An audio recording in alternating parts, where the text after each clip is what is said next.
All right, let's dive into a story that starts in a pretty unusual way. Imagine a symphony that's been playing perfectly for 3 million years, and then one morning, there's a wrong note. So, this is our entry point. A character, Rella, wakes up, and her entire world is built on this perfect, constant harmony. But this morning, she hears something that's just not right. It's that first tiny crack in the glass, the start of everything unraveling. And to really get why this is such a huge deal, you first have to understand the world she lives in, a paradise called Lathora. I mean, just picture this place. It's incredible. We're talking about a civilization that's 3 million years old. Their buildings, they're made of living crystal that literally sings. Waterfalls flow up, not down. The people have eyes that shift color with their feelings. You can even go to a merchant and buy bottled memories. It's a world built on this ancient, perfect harmony. But here's the kicker. The problem isn't just some vague off-key sound. It's a measurable flaw. The city's eternal song is off by just 0.3%. Now, that might sound like nothing to us, right? But in a place that's been in perfect tune for millions of years, that's a cataclysm. It's the first real, undeniable sign that their perfect world is in danger. And that wrong note, turns out, it's just an echo of something much, much bigger and way more terrifying that's happening out there in the galaxy. 14, on its own, it's just a number. But what it represents? Chilling. Yeah, this isn't just happening on their homeworld. 14 Latharan colonies have just gone silent. Their communications are cut, no warning, nothing. The silence is spreading like a disease, and the last planet went dark just a few hours before Rella heard that wrong note. And you want to know what the last message from that colony was? It's not what you'd expect. No battle cries, no warnings about an enemy fleet. It was just pure confusion, pure horror. The sky is wrong. The sky is... And then, nothing. Just static. So, what in the world could cause that? This is where we meet the antagonists of the story, and they are something else. They're called the Yeleth. Okay, so this is where the core conflicts gets really interesting, because it's not just about good versus evil, it's about philosophy. The Lathorans, they are beings of chaos, in the best way.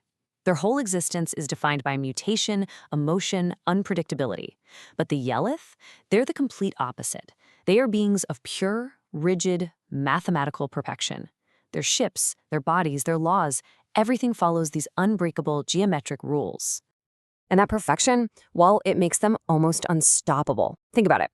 All of the Lathorans' weapons, lasers, kinetic strikes, you name it, they just fail. They literally collapse when they hit the Yeleth's defenses, because you can't shoot math. It's like trying to punch a perfect equation. It just doesn't work. So if force doesn't work against perfection, what do you do? Well, the Lathorans have to get creative, and their solution is brilliant. They decide to weaponize the one thing that makes them who they are. And that weapon is a concept they call decoherence. Now, in our world, that's a term from quantum physics. But here it's the act of weaponizing chaos. It's about taking a perfectly ordered system and introducing just enough unpredictability to make the whole thing fall apart. It's how you break something that's flawless. And their whole strategy comes down to this one beautiful idea. Perfection cannot survive chaos. The Yeleth's greatest strength, that absolute, rigid order, it's also their single greatest weakness. Because they are so ordered, so perfect, they have absolutely no defense against something that's truly, randomly chaotic. And this is where it gets really cool. To the Yeleth, chaos is basically poison. It's toxic to them. But for the Latharans, who are literally born from it, chaos is home. The very essence of what makes them, their feelings, their flaws, their unpredictability, that's the only weapon that can possibly save them.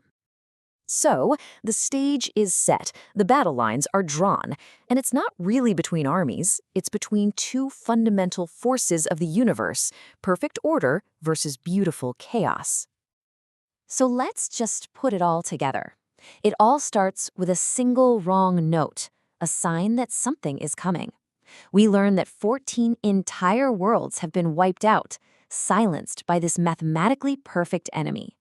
The only possible defense? a weapon made of pure chaos.